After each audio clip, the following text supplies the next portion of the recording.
Hi అండి అందరికీ welcome back to my channel the Sindhu tales. అందరు ఎలా ఉన్నారు? బాగున్నారా? ఈ రోజు మీకు కరివేపాకు అవిసె గింజల కారపొడి ఎలా చేయాలో చూపిస్తాను.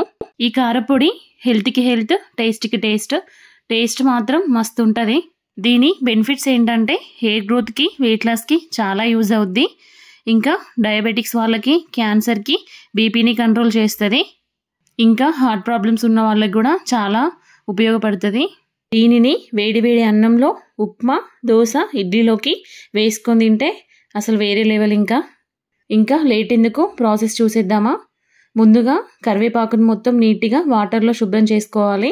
దాని తర్వాత వాటర్ అంతా ఆరిపోయే వరకు ఇలా ఒక క్లాత్లో ఫ్యాన్ గాలికి ఆరబెట్టుకోవాలి. ఫస్ట్ స్టవ్ ఆన్ చేసుకొని 1 స్పూన్ ఆయిల్ వేసుకొని 2 స్పూన్ల శనగపప్పు, 2 స్పూన్ల కందిపప్పు వేసుకోవాలి. దాని తర్వాత 1 స్పూన్ మినపప్పు, 1 స్పూన్ పొట్టు మినపప్పు వేసుకోవాలి. స్టవ్ అనేది లో ఫ్లేమ్లో పెట్టుకొని మంచిగా ఫ్రై చేసుకోవాలి. హై ఫ్లేమ్ అస్సలు పెట్టకూడదు. చూడండి, ఇలా గోల్డెన్ కలర్ వచ్చేలా వేయించుకొని పక్కన పెట్టుకోవాలి.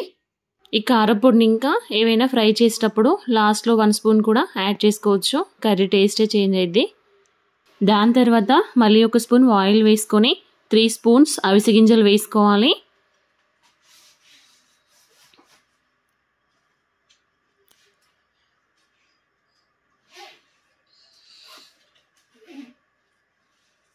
రెండు స్పూన్ల ధనియాలు,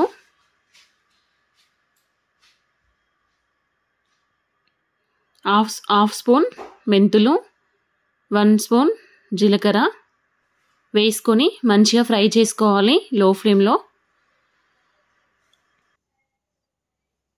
ఇలా గోల్డెన్ కలర్ వచ్చేదాకా ఫ్రై చేసుకొని పక్కన పెట్టుకోవాలి. దాని తర్వాత మీ టేస్ట్కి తగినంత ఎండుమిర్చి వేసుకోవాలి.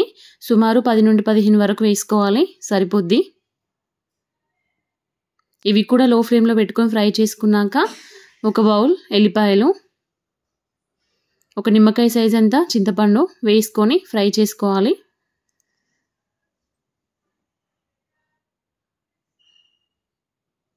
అవి ఇలా ఫ్రై అయ్యాక ఇవి కూడా పక్కన పెట్టుకొని దాని తర్వాత 1 స్పూన్ ఆయిల్ వేసుకొని కరివేపాకు వేసుకోవాలి. దీన్ని కూడా లో ఫ్లేమ్లో పెట్టుకొని ఫ్రై చేసుకోవాలి. మంచిగా ఇలా కరకరలాడేలా ఫ్రై చేసుకొని దాని తర్వాత ఫస్ట్ వేయించుకున్న పప్పులని మిక్సీ పట్టుకోవాలి.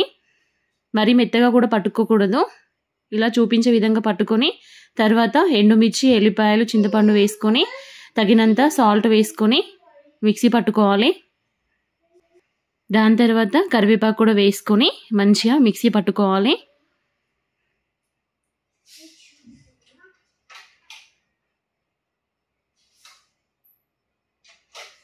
చూడండి, ఇలా చూపించే విధంగా మిక్సీ పట్టుకోవాలి. ఉండలుండలు లేకుండా మంచిగా కలుపుకొని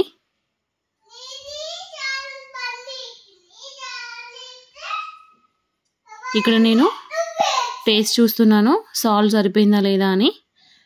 మంచిగా సరిపోయింది, కరెక్ట్గా. టేస్ట్ మాత్రం బాగుంది. మంచిగా ఇలా గ్లాస్ జార్ని తడి లేకుండా తుడుచుకొని స్టోర్ చేసుకుంటే 1 మంత్ వరకు ఫ్రెష్గా ఉంటుంది. నా వీడియో కనుక నచ్చితే లైక్ చేసి సబ్స్క్రైబ్ చేసుకోండి. Thank you for watching. Thank you for your time.